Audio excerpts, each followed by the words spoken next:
Hello. Um, the video I made last week posted was just basically a short introduction to what I want to talk about this week, and hopefully you guys availed yourself to or are in the process of finding a Dakes Bible, Dakes, and I'm going to read a little bit out of that today, and also the eSword app, which will help tremendously, as I said last time. So the title of it was "Why All the Pyramids." I know I really didn't get into it, but I thought it was just kind of a catchy title. But we may or may not talk about. I'm not going to get into the specifics of pyramids themselves, but just kind of to tell you why I titled it such. So what I'll do is I'll just read a little bit because I think this is important to understand as a background of what I wanted to say. But this is from the Dakes Bible, King James Version, Genesis chapter 10. And it says, "Now these are the generations of the sons of Noah: Shem, Ham, Japheth, and unto them were sons born after the flood." So, again, I'm coming to you guys and anybody that's watching these videos, just praying that God leads it to whoever it can be a benefit to. I am a Christian. I believe the Word of God. I believe there was a flood. You can watch many shows about the accounts of many cultures that say the earth was inundated with a flood. And so I believe the biblical account to be true. And again, anything in these videos, you have the right to your own free will. And so you can take what you want from this. As a Christian, I hope it helps. And as a non Christian, I hope it helps and makes you want to be a Christian. But if you just don't want to believe it, you have every right to do that. And I'm not going to, my job isn't to just try to convince you of it, and spend hours doing it. I just want to help people if I can. So it says the sons of Japheth, Gomer, and Magog, Madai, Javan, Tubal, Meshach, and Tiras. The sons of Gomer, Ashkenaz, Riphath, Togarmah, and the sons of Javan, Elisha, Tarshish, Kittim, Dodanim. By these were the isles of the Gentiles divided in their lands, everyone after his tongue, after their families, and in their nations. It goes on to say the sons of Ham were Cush, Mizraim, Phut, Canaan. The sons of Cush were Seba, Havilah, Sabta, Raamah, Sabtakah, and the sons of Raamah, Sheba, and Dedan. And Cush begat Nimrod, so they kind of single out, the Bible does, Nimrod. The Dakes Bible, of course, I told you about, it has a little notation. It comes from the Hebrew marad, means to rebel, and it or to we will rebel is what his name means. So it says he began to be a mighty one in the earth, and he was a mighty hunter before the Lord. Wherefore it is said, even as Nimrod, or we will rebel, the mighty hunter before the Lord. I've read some accounts that, and I have to look that up, but y'all can comment, feel free. But there was that he was a hunter of men. Now, what that means, you see movies where dictators or tyrants, usually is what the connotation of his name is: rebelling against God. He led a rebellion against God, and that he basically hunted men's souls. We have these tyrannical people who round people up and kill them and shoot them and do bad things to people. So I don't see why it would be any different. The Bible tells us there's nothing new under the sun, and in our modern age, we could have the same thing, and will, I believe, in the future, near future, possibly have the same thing happening again. But anyway, it goes on to talk about the descendants of Shem, Ham, and Japheth. And what is interesting, it says at the last part of the chapter 10, it says, um, "These are the families of the sons of Noah after their generations in their nations, and by these were the nations divided in the earth after the flood." And there's a particular verse I wanted to bring to you in that chapter, but it goes on to talk about some of the sons of Shem. And I'll just read starting at chapter or verse 23. And the children of Aram, Uz, Hol, Gether, and Mash. Arphaxad begot Salah, and Salah begot Eber.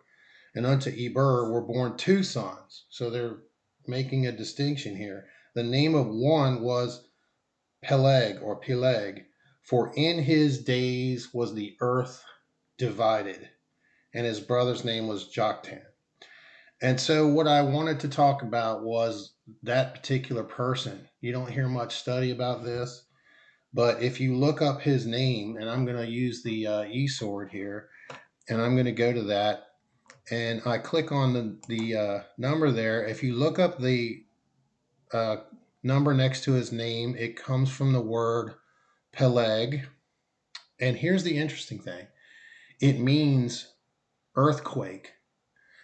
And it says he was a son of Shem. Now you can dig into this a little bit farther, and you use the eSword app there, and you click on where it says earthquake, and it comes from it says it's the same as this other word, meaning a rill or a small channel of water like an irrigation ditch or stream. And the connotation there, if you look at, what's interesting to me is they use the term earthquake, meaning, we all know what that is, with, water filling an irrigation ditch. But then you go back to the verse and it says, and we're talking about the generations of people after, the flood. And it talks about this particular man named Peleg, and it makes a distinction that in his days when he was around, the earth was divided like an irrigation ditch. When you take something to cut through the ground and basically make a seam in the ground, and water can fill in, and so you understand also with that earthquake. And when we see earthquakes, it makes fissures in the earth. It's not just, meaning men began to do agriculture, in my opinion. Again, you can agree or disagree. You just feel free to look it up, dig into it. But earthquake with division, the earth was divided. If you look up the word earth there, that comes from a Hebrew word, eretz, meaning to be firm, the earth at large, or the landmass. So if you just kind of read it a little bit different, it says, unto Eber were born two sons, and the name of the one was earthquake or division, for in his days was the landmass divided. And if you look at the word divided there, that comes from a Hebrew word palag, which means to split, literally to split.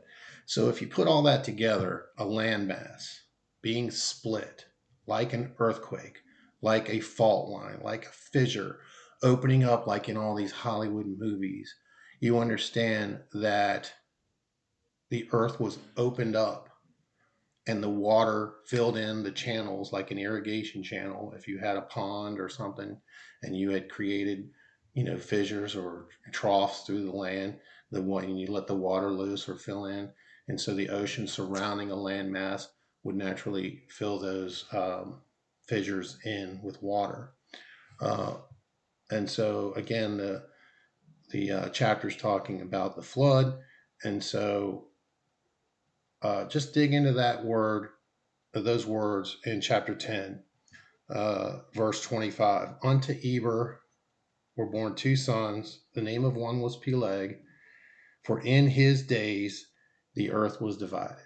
So think about all the television shows and History Channel shows or Discovery Network, whatever, if any of you care about that stuff, about how you're taught that millions of years ago, okay, these are from people who have erased God from society, who have taken what I grew up with, which was learning about before Christ or Anno Domini after Christ or whatever, you have to look up AD and BC, before Christ, and they changed it to BCE, which is the before the Christian era, or the Common Era it turned into. So they've changed that thing around. So, but when I was watching shows, it was before Christ and all that kind of stuff. And so